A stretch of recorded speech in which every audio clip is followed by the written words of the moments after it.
Someone said Stevie Wonder listening. Yo, that's a good one.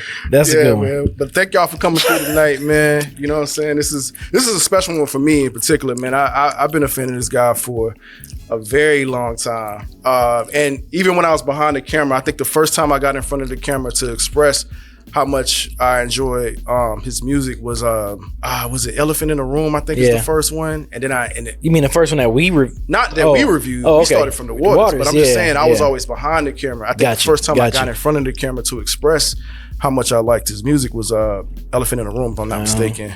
And then from there, everything he's been released, man, it's just crazy, dude. Man. Oh, I'm sorry, I'm over talking while you talk. No, you good, man. No, you good, man. But hey man, this man, he needs no introduction, really. Man. None. Like, God, I'm really excited. This is probably one of my most excited ones. I was like that with Rome Streets. Yeah. But seriously, Yeah. I mean, if anybody watches the show, y'all know he's one of my favorites or whatever. So yeah, definitely excited. Midwest Chicago, you know what I'm saying? Man. Midwest love.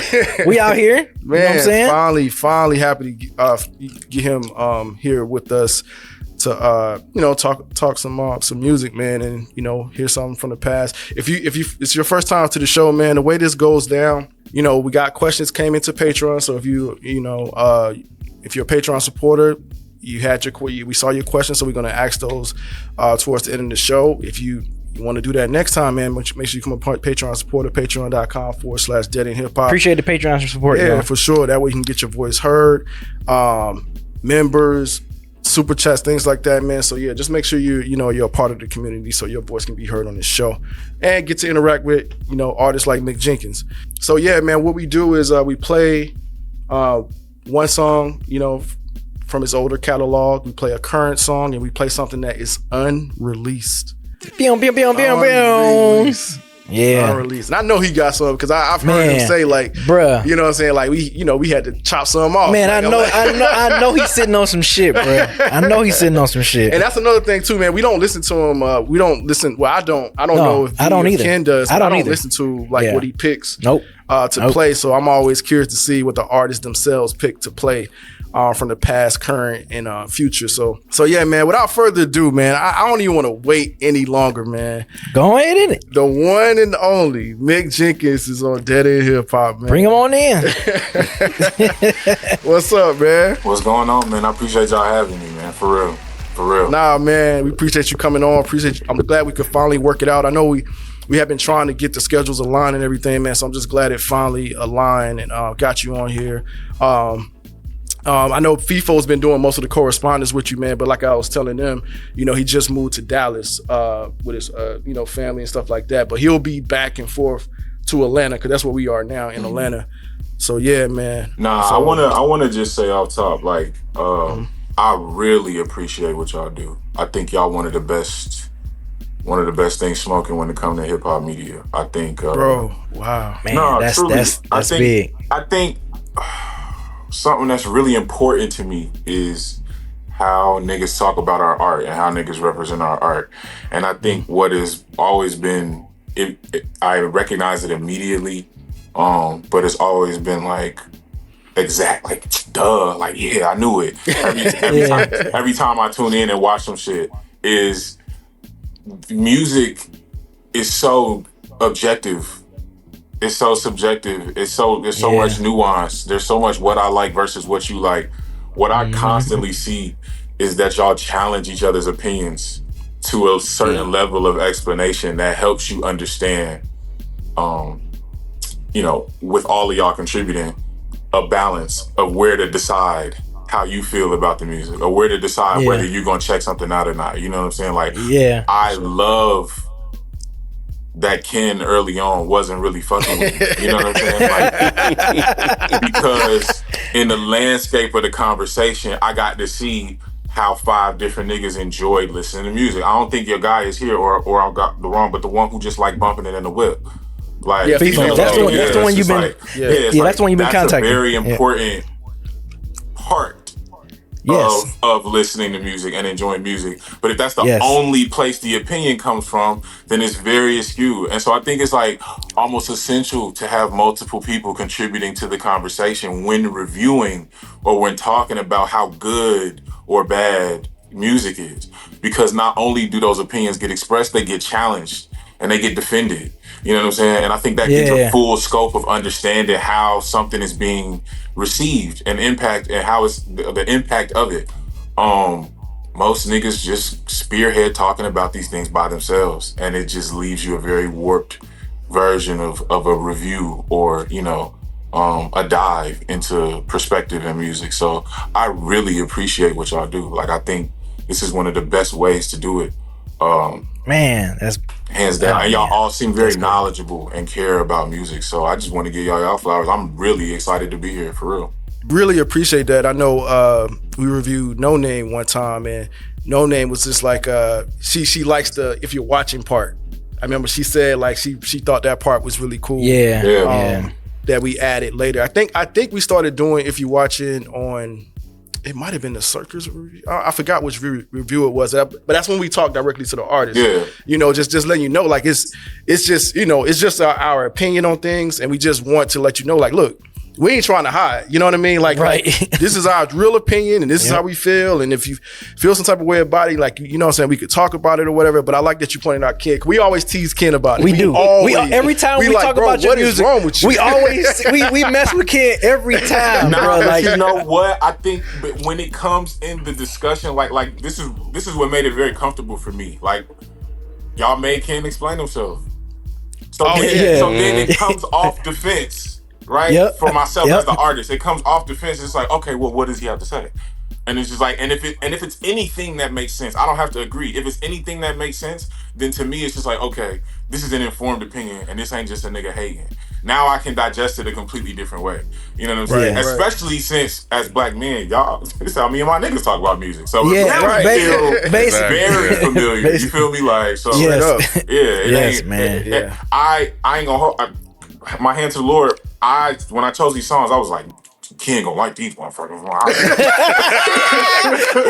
Oh, that's crazy. I haven't listened to them yet, so I'm looking forward to it. Yeah. And every time you release something on Even Biz, I sent them the link. Because for a while you was dropping stuff on Even Biz. I'm like, man, I think that's so dope. Let's support. I even tweeted it out. I was like, let's support with your link. I said, let's support dope artists making dope art. Like, I'm still doing things that way. We'll end up talking about it on here, but I just wanted to make sure I gave y'all the flowers first, bro.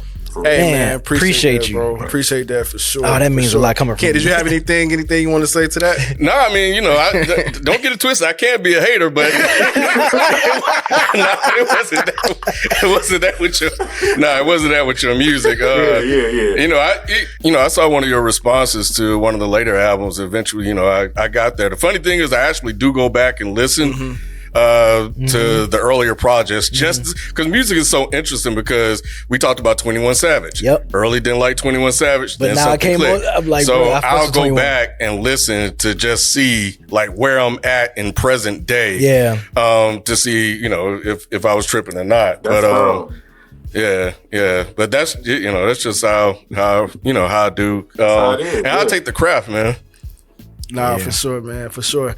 Man, I'm just ready to get into the music, man. I'm so curious to see what you picked, bro. So, I mean, we going to go ahead and get into it, man, because we got a lot of questions in for you. I already knew that was going to happen, man. Because like I said, we pretty much reviewed every one of your projects with the exception of like Pieces of Man. I think that's the only one I don't know why we didn't get to that one. The EP joints. But I think we had it in like our year-end list. I know I did. I think I had it in my year-end list one year, but yeah, we did. I don't know why we didn't review Pieces of Man. Got you. All right, man. So let's start with this, with your older joint, man. Tell us about what you picked and why you picked it. Guapanese. Woo. Yeah. I didn't want to go too far back, actually. I'm in a situation where everything that is previous to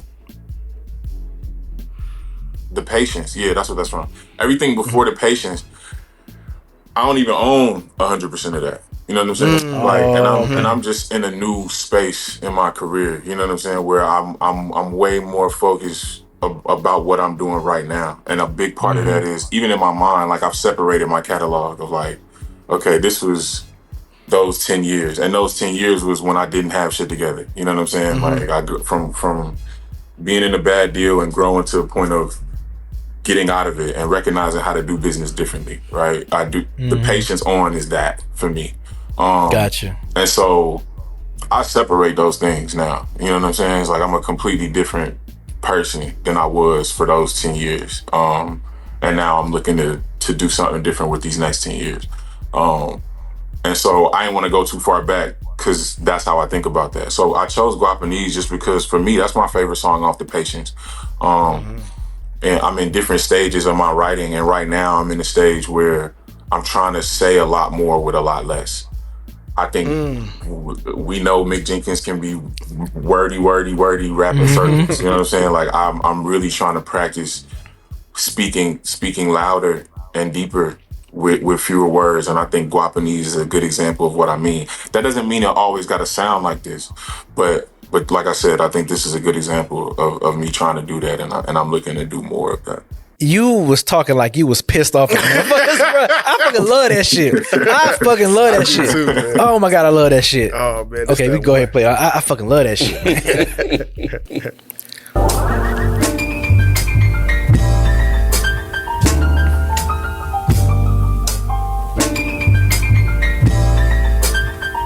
Gotta let this bitch breathe.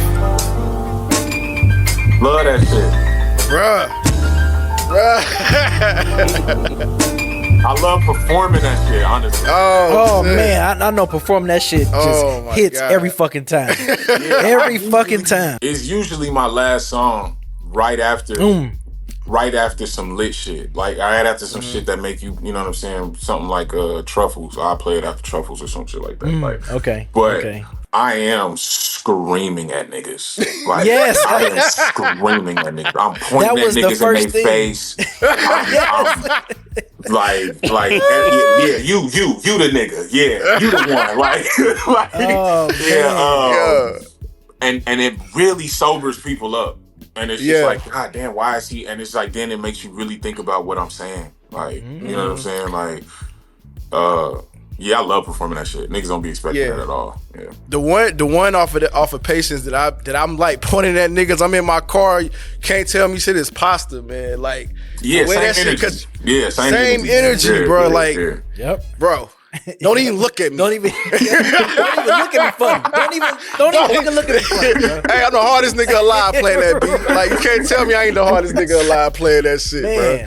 Man. Yeah, I be whipping in that with playing that pasta, man. I had that, but this one too, man. But pasta too, man. That's that one. I see people in the chat saying like, I seen somebody said the one with Jid, like, yeah, man. Benny the Butcher. Yeah, Benny the Butcher, like, yeah. But yeah, man.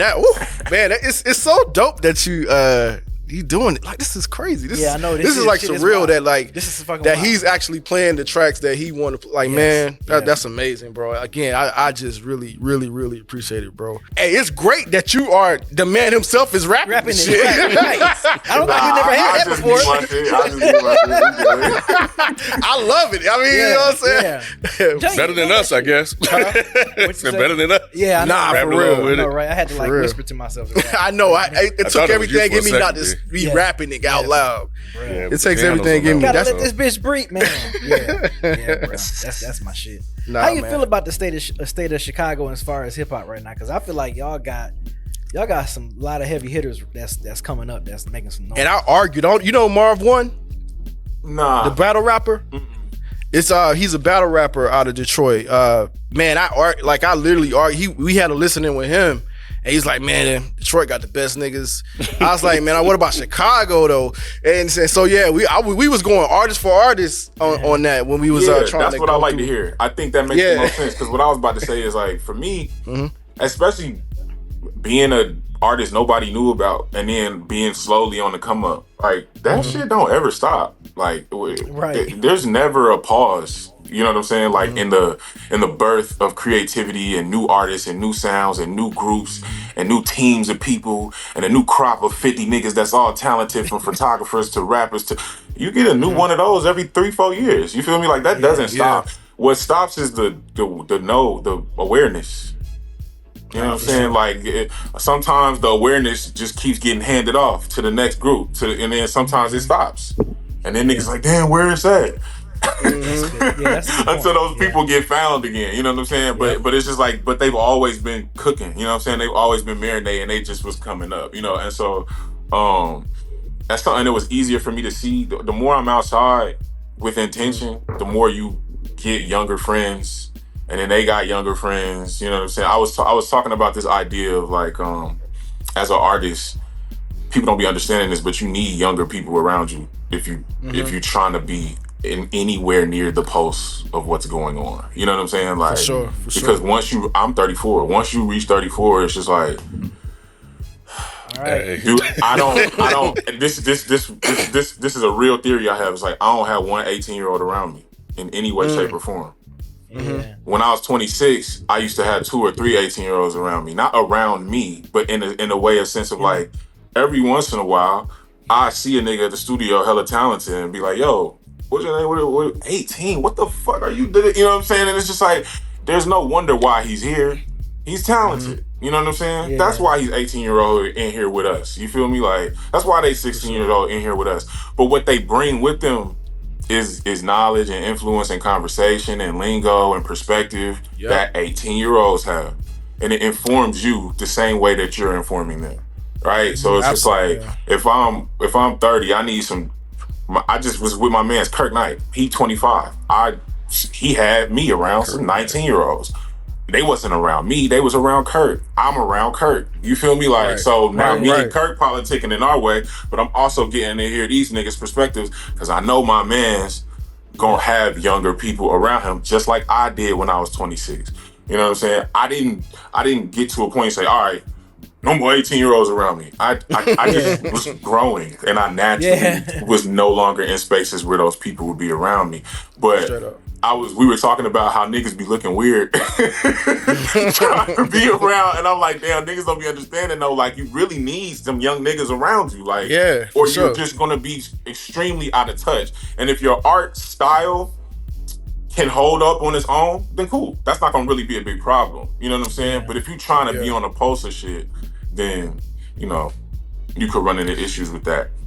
I'm a nigga who talk way too much. So I said that for a reason, but I forgot what we were really talking about. No, you're actually good. I think that's interesting because I have a 17-year-old and a 10-year-old. And I spend time like talking to them and, you know, their friends just to kind of get an understanding of what they're listening to, what they're liking, what's moving out there. Just kind of see where, you know, hip hop is going. So it's interesting that you're saying that, and that you're doing that because, you know, we do get out of touch. You know, at some point I know I'm phased out. Yeah. You know, nobody want to be me, bro. I'm at a session like 2 weeks ago with unexpectedly, dude, my homie called me through like 11 p.m. I'm there. This other girl, she's super talented. She's 21. Man, we outside smoking. I'll probably interview her for like I'm y'all. Like she me. Like I'm asking her. At one point, I was like, "Yo, I'm not prying too much." And she's like, "No, I love talking like this." I'm like, "All right, cool."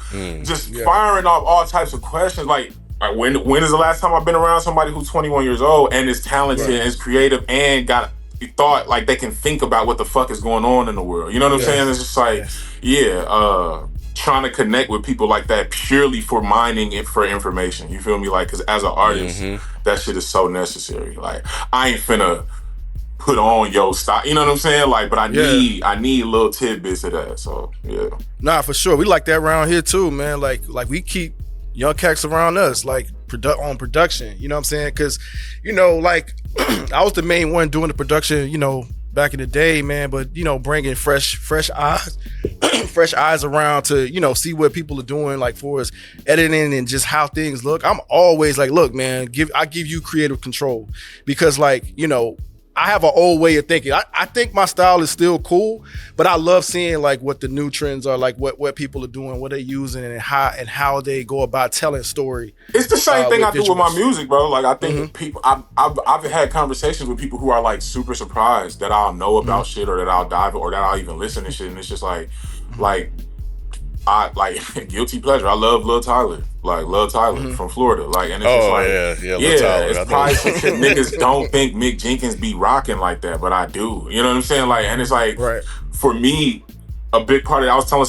the conversation that I was just referencing, I was telling somebody about how much I learned from listening to Young Thug. And they was just like, what? Mm-hmm. And I was just like, what you mean what? Like, that nigga crazy. Like, right. You know what I'm saying? Like, and it's just like, nah, it's not like you finna ever hear me, you know, hitting them tones or mumbling it but it's just like, nah, what's there is melody. You know what I'm saying? Like, what's really strong about what Young Thug or a Playboy Carti would do is just like, now you understand how strong melody is.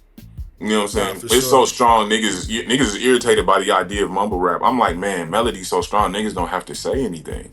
Like, niggas don't have to be audible to a certain degree, right? Like, and it can still be fire within the scope of what you actually are saying, right? Mm-hmm. Am I gonna take it that far? No. But does it give me an understanding of how to apply melody to what I do? You know what I'm saying? And how important it is. It's like, I think learning shit like that from how far these new young niggas be taking shit, and it's just like, okay, I see why you're doing that. Let me bring that back and make it make sense for me. You feel me? Like, I think that's how you develop your style. You know what I'm saying? Like, that's how you, as far as like progressing, progress your style. Yeah, and can't stay relevant with shit. So that's definitely some shit I do for sure. But yeah, man, without further ado, man, we're gonna go into the current one, man. We didn't get a chance to get around to reviewing Murder of Crows. But it's like I said, we've been in transition from studio to studio and you know, just doing all kind of stuff. As you can see, personnel changes and all kind of stuff, man. So we just trying to get our footing or whatever. But man, I personally love the album. I know B, we talked about it. We did talk about it though, because we do stuff like that we missed or we didn't talk about the prior month.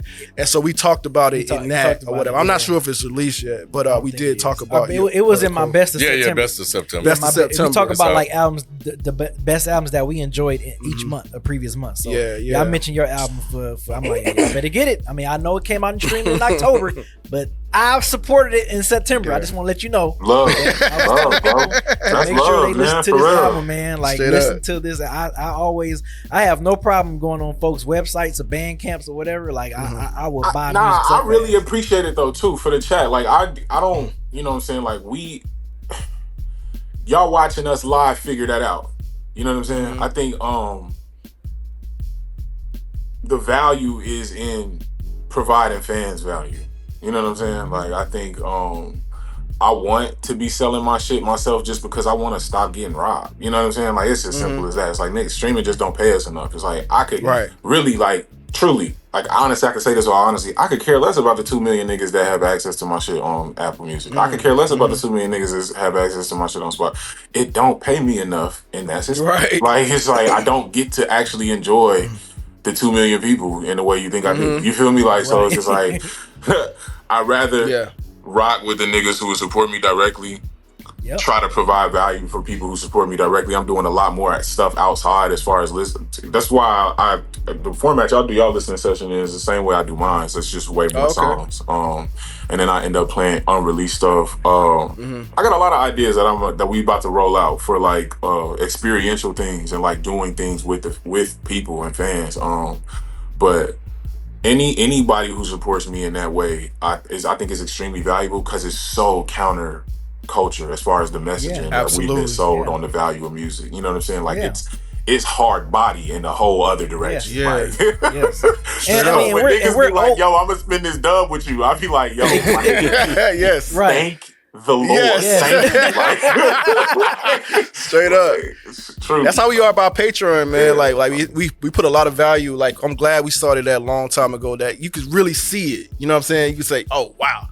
Like every month, like I look at him like, man, that's dope. Like, we have this many people that continuously, you know, pay that amount of money to us, like, directly. You know what I'm saying? So, still shout out to YouTube, because this is where we started. But Patreon definitely is where we really appreciate what they're doing there, and the members too, the YouTube members. All right, so when we gonna get into this current track, man? This is actually off producer Python P. He's out of TDE. He just dropped the album, and this is off his album. I did this maybe 2 weeks after I finished my album.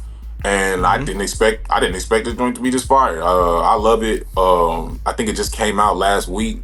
Salt Lab, Python P. Shit's fire.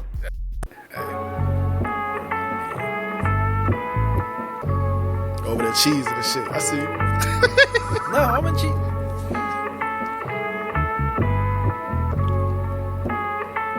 Sometimes it's just how you talk.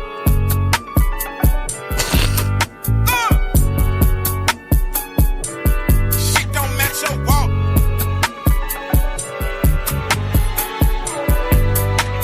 Like that shit, Ken? We Ken over there. He's a believer now. He's a believer. Say, what the fuck you thought, kid? Say what? He said, "What the fuck you thought?" No, that was dope. That was dope. That was dope. Oh, shit. I like the little subtle shit. I be liking little subtle shit, like how he started laughing, like, what the fuck you thought? Like, I like little shit like that, man. Like little subtle, like detailed shit like that. Yeah, bro. Like, you know, because I know it's on purpose. You know what I'm saying? Like, I know it's intentional. You know what I'm saying? Nah, everything is intentional. I see people say comments about things sometimes, and I can understand how people don't understand that, but it's like, definitely with me, every single thing you ever heard is intentional. Every cough, every sniff, every pause, every if I say the word wrong, if I don't say the full word, if everything is intentional, like, for sure. Yeah. Straight up, man. I definitely have noticed that throughout your career, man. Cause I'm detailed. I'm an artist, like, just like fine, like, you know, just an artist. Like, I draw, came up, I do animation, all kind of stuff. So I'm really particular about the details too. So I pick up on shit like that, man. I've always appreciated that about you as an artist or whatnot, man. So I think that, I mean, on a basic level is what we're talking about, but all the way up to like Easter egg level, I think I just love playing with shit. You feel me? So. Yeah. Nah, that's dope as hell, bro. Damn, man, it's so good to have you on here, man. Appreciate you again, bro. Easy. Like, for real, man. Easy. Golly. You still in Cali? Yeah. Okay, yeah. Music, man. It's cool. Yeah. Whatever. Straight up. Yeah. I heard you in the interview said you want to go back home just to kind of do some stuff that you want to do. Is that still the case? Or you still... Oh, yeah, absolutely. Yeah. I think what I want to, you know, like how I want to give back, how I want to like help artists come after me. I mean, I do that already, but like just in a very intentional space. Like I had a creative space called We Space in Chicago right before COVID hit. It was a gallery space. We had a studio in the back. We built out another studio in the basement. We was trying to turn the rest of the basement to a party space, because the upstairs event space was really not a party space. I was hosting like open mics and people's first exhibits with their paintings, and we was having niggas in the studio. Then COVID hit and that shit got, you know, COVID. So hey, it hit us the same way. Something like that is really what I want to go back to the crib and do. Like, you know what I'm saying? Shout out my boy Lon from Them Peoples, produced a lot for me. He's doing a lot with his studio shapes, kind of servicing the community in the same way. Definitely a music focus, but doing a lot of other shit outside of that. And that's definitely the same thing I want to do, go back home and kind of affect the culture in that way. So, yeah. Dope. Yeah, COVID messed up a lot of stuff for people, man. It messed up us. We wanted to jump into like live studio audio stuff. Like we had a studio space to do it and everything, and COVID hit. We kind of never got to that project. Yeah. But, you know, I do still want to do that one day, that we have a live studio audience, like have people like you on and be able to have people interact and all of that, man, and do the listening live. Like, I think something like that would be dope live with the artists. You know, y'all will. Yeah. Appreciate that, man. I receive that. Yeah. Most of the time, it's probably less stopping you than you think. Yeah, for sure. I definitely receive that, man. Because even for myself, that's something that we've had to like really do on independence, whereas we've like stepped away from the system, not just independence, but it's just like, like for me, I do listening sessions, and like I don't mind saying this because we provide so much value that I don't even mind telling niggas exactly what it's like. My manager, when we decided that we weren't going to like get, you know, sign conventional deals anymore, he's like, all right, where we getting this bread from? Where we getting this bread from? All right, cool, let's do it. Where we getting this money from? Right. All right, here go an idea. I pitched him this idea. I was like, how about if we did listening sessions and we did 10 people in the studio with me, listen to the album, top to bottom. Afterwards, they get to ask questions about it. We'll run it back again. $100 a person. I had already asked the homies. I was like, "Yo, if you could be in a listening session with one of your favorite artists, you know, and you knew only 9 other people were gonna be there, would you pay $100 for that?" Niggas was like, "What?" And, you know what I'm saying? And then I had to think about it like truly right now, myself, Jason, I'll pay $1,000 to be in the studio with Kendrick for 3 hours right now. I up that bread right now. Like, and so to me, it's just like, all right, cool. I'm not really marketing to people who don't know me. I'm marketing to people who love me already. For $100, what ends up happening now, with the way we've developed it, come sit with me 3 hours. You're going to listen to the newest album. You can ask whatever questions you want. Then we going to play old shit. You can ask whatever questions you want. Then I'm going to play unreleased shit. You can ask whatever questions you want. I ended up playing, for my last 2 listening sessions that I did in LA and Chicago, I ended up playing niggas everything I have about to come out for the next year and a half. Well, $100, they got all that. Yeah, like pictures, you know what I'm saying? I got wine and food in here for y'all. Like, it's just like, and so for me, it's just like, experience. But what that ends up being is, I'm in LA for a week, 5 nights. We did that. That's 5 racks. And all I did was sit with niggas for 3 hours. You know what I'm saying? Then I go to Chicago. Doing what you love. 5 nights. Doing what you love. At 10 people a night, 5 racks. Then I go to New York, 5 racks. Then I go to Atlanta, 5 racks. Then I go to doing wherever. Love, 6 weeks I've been gone. Come back home with 30 rand. Like, right. And all I did was listen to my music with my fans. Like, right. You know what I'm saying? Like, that's crazy. Like, think about that. All I did was listen to my music with my fans, and 10 at a time, I only touched 50 people in the city. Yeah. Straight up. Crazy. Hey, man, it's a brilliant idea. And it's like, I'm telling all my artist friends, it's like, anybody can do this. Do you have an audience? Do they love your music? Invite them into your personal, if you want to. Invite them into an experience that they can't get nowhere. Ain't nobody doing shit like this. Nah, and it's for sure. We did that. Super simple idea that came out of needing money. Yes. But when you change your focus to your fans, and not the way niggas do shit, or the way we supposed to do shit, or the way they told me I'm supposed to do shit get real simple. Nah, for sure. What do they want? Can we do that? Bro. What's in the way? I don't know what y'all dealing with. I can't imagine it's too complicated to get a live situation going. Y'all got enough of a fan base. Right. You could rent a great space for less than $1,000. Yeah, for sure. I don't know what y'all got going on, so I'm not trying to minimize shit, but it's just like I bet, just like with me, it's probably not as difficult as y'all making it seem.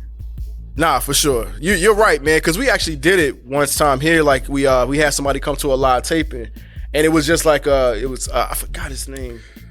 What's his name? I don't even want to put his business out there. But anyway, I ain't even trying to be preachy to you. I'm more like talking to other artists. Like for me, it's been a simple shift of perspective, and it's just like, okay, so now the perspective is like, oh, okay, how can I engage with my fans? Yeah, what would they like to do? How much can I charge them, and then how much value can I give them? For sure. You know what I'm saying? For sure. Because then I asked them after every time, would y'all, is this worth $100? Is it worth $100? It's just like, all right, cool. I just needed to know. Like, right. Man, cool. Man, please. Nah, because you want it to be a genuine experience. You know what I'm saying? Like, sure, you need the money, but you also want them to get some type of enjoyment out of it. My perspective is I can charge you whatever I want if after you get it, you think you would have paid more. Straight up. I can charge you whatever. I can charge you $1,000. If after you paid $1,000 and you have the experience, you go, I would have paid $5,000. That's so a win to right me, there. it's all right. What do we need? We need this much. Okay, how do we provide enough value for that? Like, how do we make niggas care about paying that much? Like, and when you're dealing with niggas who are a fan of you, all you have to when you're thinking about them, it's not that hard. No, for sure. When you think about making the most profit, now you giving niggas the Gildan 50/50 for $250. Like, it's like, come on, bro, you robbing me. Right? So that's really where I'm at with it as far as like my independence and like really getting away from the system. The system don't care about the fan. Like, the system cares about money. You know what I'm saying? The system don't care about the art. The system cares about money. You feel me? So I feel like I focus on the art. I focus on the fans. I got enough support to do exactly what I want to do. I love it, bro. Look, man, Mick out here giving y'all free game, free game, bro. Right like, now. like including us. If you're an artist right now listening, free game. Yeah, for sure, man. Damn, man. All right, man. We're gonna get to this unreleased track because I know the fans are itching to get their questions answered. Exclusive. And we could go over. I don't know if y'all got time, but I got time. The unreleased joint is coming from a project that's about to come out. Me and my DJ, Slime. He was on Pieces of a Man with me on DUI. Amazing rapper, amazing producer. We doing a joint project. It might be the next project y'all hear from me very soon. So we're not absolutely sure, but I got a bunch of projects done. So this is from that. But we'll talk more about that when y'all ask questions. This is in the way.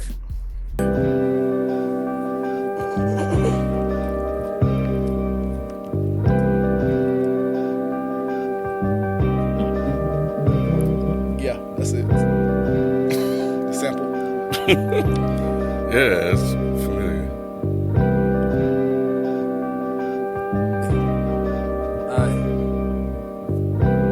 Fiends need fire to get they spoon right. My nine still shine in the moonlight. Nah, this project is just straight beats and bars. That's it. Yeah. That's it. Yes. Damn. It's just some straight lo-fi, take go shit. Like, oh my God. Who was that featured on there? Slime 6'4". He produced the project that it's on. He produced the whole project and he's rapping on it with me. I got the majority of the raps, but my nigga is nice. He's nice too. Yeah, he's super nice. Yeah. Nah, he definitely opened it up right. The way. I know, bro. Better get out the way, B. You be talking to him, man. I love it. So yeah, that's something for y'all to look forward to. Originally, that was supposed to come out. The whole project was supposed to come out in December, but we all right, look like a Murder of Crows gonna do better than we thought. So. Right. whenever we feel like it's dying down, is when we gonna start pushing the next shit. Which is a really comfortable position to be in. But for sure. Yeah. So it was supposed to be December. It won't be December now, but y'all, that's something for y'all to look forward to for sure. Is it any other like one producer projects you Yeah, that's my whole MO right now. I'm cooking a bigger album, like a magnum opus, but especially toying with how I'm releasing music on Even and having independent projects that people can buy the physicals on. My whole MO is locking in with one producer right now. It gets easier on a payment on the business side with it just being one person. And then for me, it's actually fairly quick for me. Like I don't, the total time spent on the Murder of Crows is a little over 3 weeks. Like actually, you know what I'm saying? Like me and Slime, the total time spent is just about 2 weeks on the R&R project. Wow. We got 11 songs. I got 6 songs with Katra done right now. I'm trying to get a whole project. Hell yeah. Absolutely. I was hoping you was gonna say me and Harry Fraud locked in. I just did some shit with him and Bruiserwood, but me and him locked in for a whole project. Yeah. Bruiserwood. Yeah, Bruiserwood just I'm on his album. He just dropped the album yesterday. Yeah. Hey, that's my ears to the streets, and through that connection, me and Harry was like, all right, bet, let's lock in. He sent me a bunch of shit already. I got a joint done with my girl, Ambi Lyrics, out of St. Louis. She fire. Okay. That's my whole shit right now. Like I legit have 3 projects done right now, but I'm working on like 7. Obviously that's like hella compartmentalizing, but it's just like I do certain shit. Like for example, I locked in on Katra in like April. I finished like 7 songs. I sent them to him. Was like, yo, can I use all of these? He was like, 2 of those you cannot use. I was like, damn. I was like, but just tell me I got these 5 though. He was like, you got those 5. You got those 5. I'm like, all right, cool. So then I go back to the lab. I got like a bunch of Katra beats, so I hold those 5. Cool. Yes. And go back to the lab and try to make more. But that's what you got to do with niggas like him. You can't sit on that shit for 7 months and then show up 7 months later and expect all the beats to be available. It's like, bro, you ain't say nothing to me. Like I sold the bitches. Yeah, so y'all made some heat. Yeah. So I was hoping y'all absolutely. I don't want to promise them, but the magnum opus probably into 26, top of 27. But in the meantime, y'all just gonna get a bunch of single producer projects that's really fire, and it allows me to show what I can do. But that's another thing. It's like I don't have to engineer a sound amongst 5 producers for one project, right? Right. Cater's gonna take me somewhere else. Ambi is gonna take me somewhere else. Emil took me to somewhere where live production is first and foremost. Me and Slime going straight into lo-fi and samples. You know what I'm saying? So it's just like, it's all gonna sound different and kind of show the depth of what I can do. Yeah, Emil is dope. Yeah, Emil is crazy. Yeah, only 2 songs on that are samples. Everything else is live. Yeah, that's wow, crazy. That's pretty dope. Who's Any? Any, yo, amazing rapper out of London. She got a joint called Charge It. That's what really went crazy. When I heard that, I said, Ab-Soul called niggas Jedis, like, you know, who really got it. I said, I knew she was a Jedi immediately. I asked her to do this joint, and she did it right. I think a lot of times when people do relationship songs or girl, man and woman back and forth songs, for me, it's either the woman is crazy lashing out at you or she's endorsing your behavior, one or the other. She making space for you to act the way you talking, or she ripping your head off. Right. And what I really like about Any verse is that I think there's very much an in-between from both of us. I think male or woman, you could feel like Any, and you could feel like me. You feel me? Like, or you could feel like both of us and understand that niggas just need to have more conversation, whatever it is. And I appreciated that from her verse, that she didn't take such a, I think relationships be way more nuanced than the black and white that comes in art form a lot of the time. You know what I'm saying? And I feel like her verse was exactly what I wanted as far as nuance. So yeah, she's amazing. She's dope. And then she told me she wrote that shit. She was like, she was out with a nigga. She realized she was out with the wrong nigga, like, while they were out. And, like, ended up leaving that nigga. She said she wrote that shit in the Uber on the way to the crib. I'm like, oh, yeah. I was like, she told me that shit. I was like, I knew he was cold. Nah, she's That's why she said dope. what she said in her She's verse. dope. As soon as I heard that voice, I was like, oh, wait, who was this? That makes sense. Who was this? Yeah, I miss her on that joint. That's what's up, man. I got questions too, man, but I'm gonna let it's taking everything in me not to ask questions because I want to get to the Patreon supporter questions, man. Like they we just talked about people that give their contributions to you, man. So I definitely want to make sure that verse be heard on the channel, so man. So without further ado, man, we're gonna go through some of these Patreon questions. B, you gonna read them off? Yeah. I got All right, them, cool. got them. All right, so the first one is from Beans 410. He said, "What are the top 3 features you still want to work with?" I hate doing this because I don't want to rob you. I'll give you 2 because my first list is just niggas I'm probably never gonna get the feature from. So yeah. Oh, Cleo Soul, you up on Cleo Soul? Nah, absolutely. Yes. You know what? You hit it right on the head. I got a playlist of Cleo Soul shits that I'm like, man, I'm about to fuck.